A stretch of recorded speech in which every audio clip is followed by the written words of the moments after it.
Namaste and Jai Swaminarayan.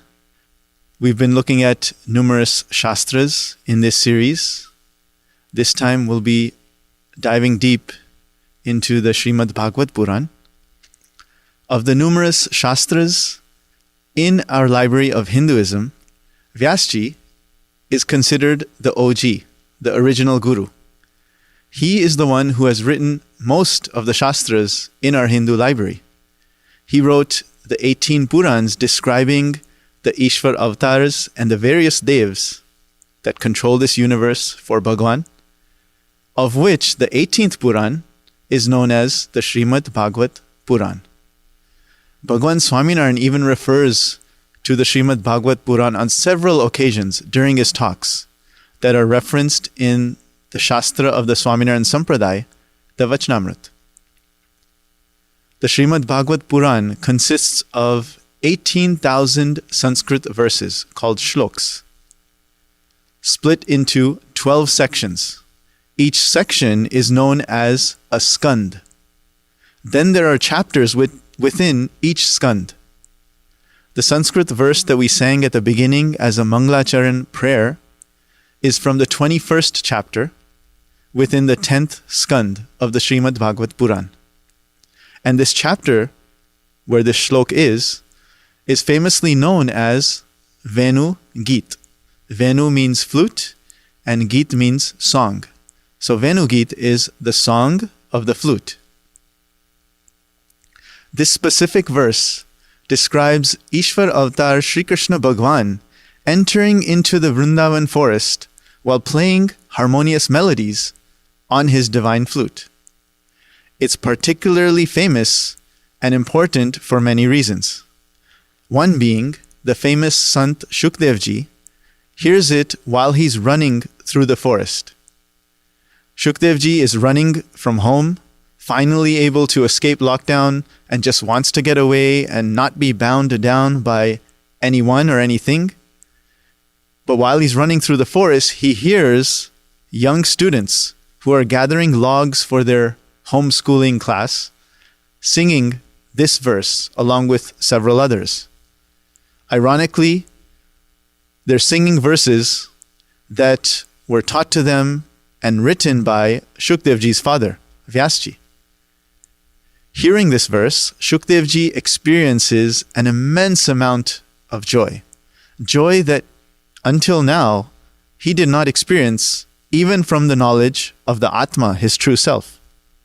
He thinks to himself, this experience of hearing of the description of Paramatma is even greater than the joy of the experience of the Atma. This is the greatest joy possible. So we have 3 levels of happiness explained here. The first and the lowest level is where we seek happiness from outside material and objects and achievements. And the second level, one level up, is where we turn inside to focus on the Atma and we experience joy from our true self. And the third level, the highest level, is where we experience immense joy. The joy that Bhagwan has to offer, which is above all other joy. Bhagwan, who is outside everywhere and inside each and every one of us always. So the 3 levels that we have are the non-Atma, the Atma, and Paramatma. The backdrop from where we will begin is the profound spirituality embedded within the simple symbolism of Krishna Bhagwan's life. This becomes uniquely apparent when we approach the 2 shastras that describe Sri Krishna Bhagwan's life in detail. First, we have the Shrimad Bhagwat Puran, which we'll be looking at over the next few sessions. And secondly, we have the Mahabharata, which we saw in previous sessions. Many scholars of the Shrimad Bhagwat Puran and the Mahabharata teach that each of these shastras represent 2 different aspects of Sri Krishna Bhagwan. The Shrimad Bhagwat Puran describes the first part of Sri Krishna Bhagwan's life, whereas the Mahabharata focuses on the second part of his life. But both describe the 2 roles that Sri Krishna Bhagwan takes on during 2 distinct stages of his life. In the Shrimad Bhagwat Puran, the first part of Krishna Bhagwan's life, Vyasji focuses on narrating the agricultural setting of Gokul, and in the Mahabharata, he focuses on the urban setting of Mathura. In the Bhagwat Puran, we're exposed to the lush forests of Vrindavan, the field of friends, and in the Mahabharata, we find ourselves in the barren open land of Kurukshetra, the field of enemies. In the Bhagavad, the focus is Krishna Bhagwan's playful pastime, and in the Mahabharata, the focus is his political endeavors. In the Bhagavad, we see Krishna Bhagwan climb onto a kadamba tree while he's playing, and in the Mahabharata, we see him climb onto a chariot during the battle. In the Bhagavad, we see Krishna Bhagwan spending time among gopis, cows, and village folk, and in the Mahabharata, Krishna Bhagwan spends a lot of time amongst kings, warriors, and nobility. In the Bhagavad, Krishna Bhagwan is surrounded by milk and love, and in the Mahabharata, Krishna Bhagwan is surrounded by blood and war. The Shrimad Bhagwat Puran shows us Krishna Bhagwan with his flute and peacock feather, the Morli and Morpeach. And the Mahabharata shows us Krishna Bhagwan with the conch shell and circular disc, the Shankh and Sudarshan. This last point is the point of imagery of Krishna Bhagwan that we'll be focusing on, and is arguably one of the most famous images of Krishna Bhagwan that we see, him playing the flute. This sacred image of Krishna Bhagwan with his flute is the one we'll be focusing on. Bhagwan Swaminarayan, in describing Sri Krishna Bhagwan, says that in understanding Bhagwan and looking towards Bhagwan's life, Bhagwan's actions may show various roles and stages that we compartmentalize to analyze and understand Bhagwan a little better, but Bhagwan's Svarup is one and the same. It's always unchanged. In the Venugit, Vyasji describes a conversation that ensues amongst the gopis. The gopis vividly personify the flute, to the point where they even begin to feel a tad bit jealous. They pose the question to each other, why does Krishna Bhagwan not leave this flute even for 1 second? Krishna Bhagwan is never seen without his flute. And what did this small piece of wood do to be able to enjoy Krishna Bhagwan's company so dearly? There's a Gujarati poem that describes the subtle answers to the gopis' inquiry. It consists of 4 lines. The first line is, Vindavu pare ne, Vindavu pare, Bhagya pela vasalarine, Vindavu pare. Vindavu parere ene Vindavu pare. Vagya pela vasalarine Vindavu pare. Before being able to produce a sweet sound, the flute has to endure a whole lot. The flute has to tolerate.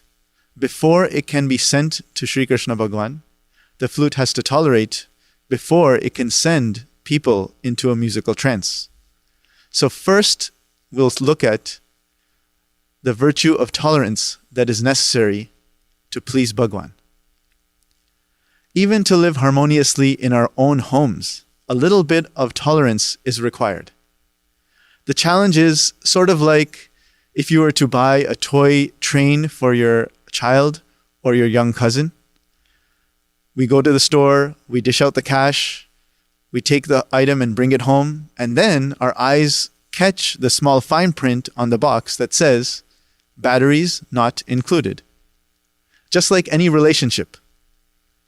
We made the purchase, but we didn't realize batteries were supposed to be installed. In any relationship, we didn't expect that we had to tolerate. Tolerating is the batteries of any relationship. It's something that we didn't expect was expected of us when we made the purchase, but now we must insert tolerance into our relationships. Otherwise, just like the toy train, it ain't going to go anywhere. It'll just sit there, collect dust, and eventually get thrown away.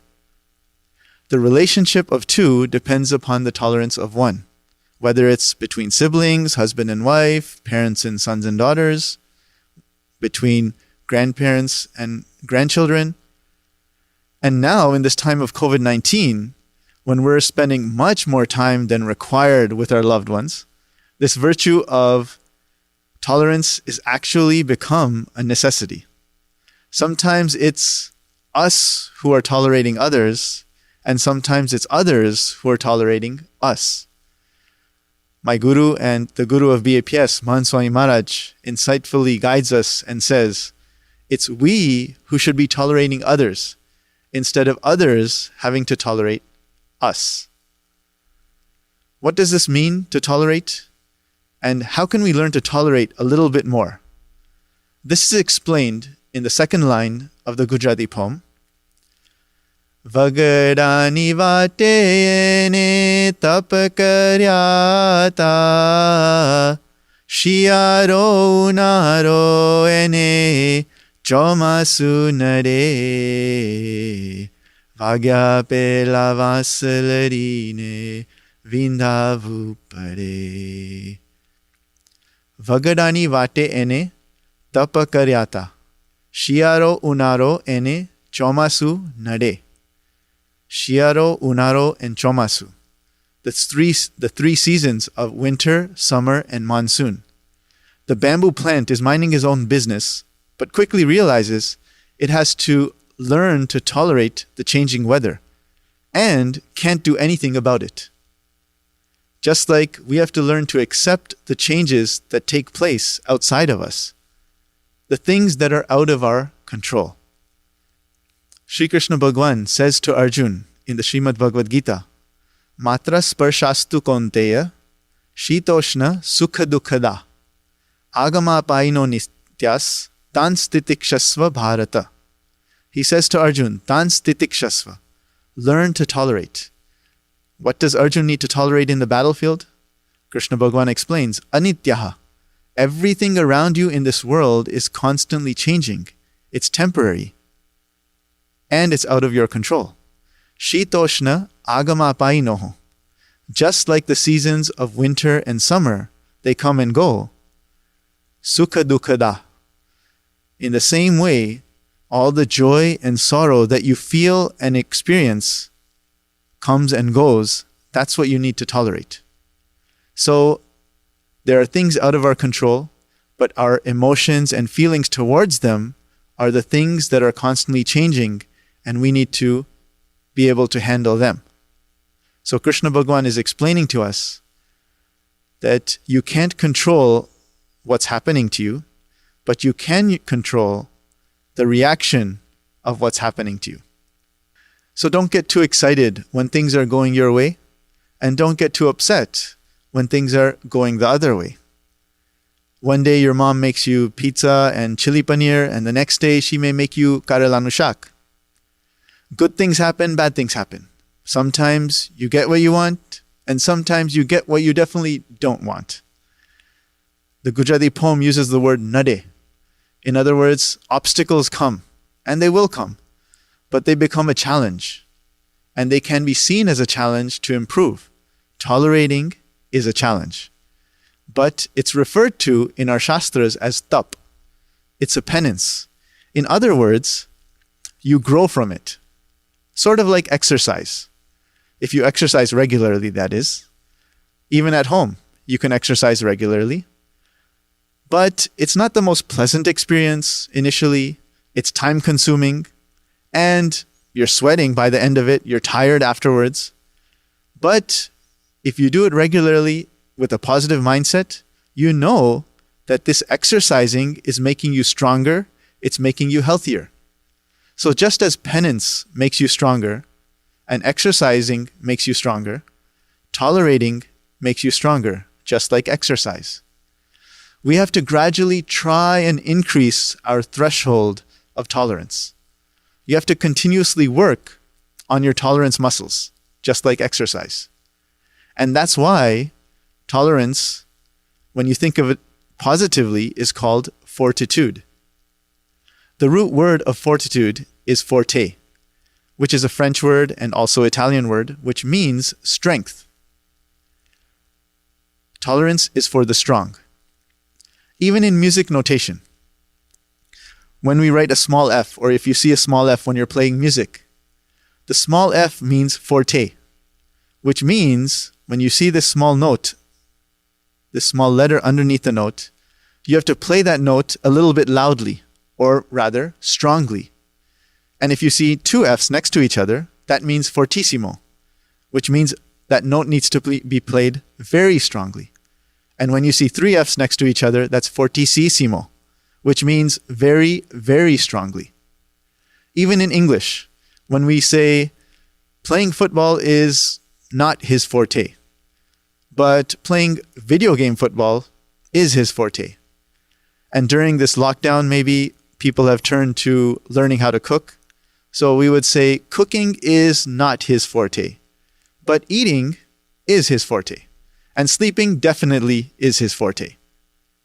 So during this lockdown, you also may have kids in the house trying to learn an instrument. At least they're trying, but it's still just noise if they're still learning. And sometimes it's excruciatingly painful noise. And all the other people in the house don't have a choice, but they have to up their tolerance levels. And if you're unable to do so, then you may be thinking to yourself, my son or daughter playing this piano is the pandemic. The other pandemic of COVID I can handle. Right now, during COVID-19, to increase our immunity, you may be taking CBD. Wait, I'm not talking about anything else, but I'm talking about vitamin C, vitamin B, and vitamin D. I don't know what you're talking about. I don't know what you're thinking, but vitamin C we take to increase our immunity. Vitamin B we take to prevent the feeling of fatigue and being tired. Vitamin D we take to strengthen ourselves from within, starting from our bones. So just like when we take vitamins to strengthen ourselves and increase our immunity to the outside factors that may influence us in a negative way, we have to fortify ourselves so we can handle when things don't go our way. The key ingredient that separates tolerating with fortitude and tolerating with self-pity is intent. Fortitude is a trait of healthy people who tolerate out of self-pride, rather than feeling forced to tolerate out of self-pity. Shrimad Swami Maharaj coincidentally enjoyed playing the flute when he was young. His name at the time of taking Diksha and becoming a sadhu was Keshav Jivandas, just as Keshav is one of the many names of Sri Krishna Bhagwan. When Shrimad Swami Maharaj was in high school prior to becoming a sadhu, he enjoyed taking part also in the extracurricular activity of boxing. Side note, has it ever occurred to you, why is a boxing ring a square? If it's going to be called a ring, shouldn't it be a round circle? Back to our story. Shrimad Swami Maharaj often gives a unique perspective regarding the sport of boxing. To win, you can't just practice giving punches. You have to also practice taking punches. So Shrimad Swami Maharaj says, the person who wins is not necessarily the person who can give the strongest punch, but often the person who wins is the person who can take the strongest punch. So a boxer doesn't feel any self-pity after being badly bruised during a practice, because they know that each and every one of these bruises are the very things that will make me stronger and give me the fortitude to win. So they see these punches that they're taking, the bruises that show up afterwards, after the practice, as a means to become stronger. They see it as fortitude, as a way to become stronger, to win. And that leads us to the third line of the Gujarati poem. अचानक एक दीने तो कारीगर ने हाथे आवी Angada vindhanayena sarane chade Vagya pela vasalarine vindhavupade. અચાનક એક દિન એ તો કારીગરને હાથે આવી, અંગડાવીન ધાના એના સરાને ચડે. It's describing a craftsman coming along, cutting the bamboo plant, uprooting it, and taking it home for more processing. And then what happens to our flute? To find out, we'll have to wait and see in the next session. Till then, we can try infusing into our mindset the first trait of tolerating, fortitude, tolerating with a positive mindset. By reminding ourselves, tolerating is actually a strength and not a weakness. It's fortitude, not frailty. Till then, Jai Swaminarayan, Namaste, and have a nice day. Have a pleasant evening and peaceful evening. Stay safe, stay strong.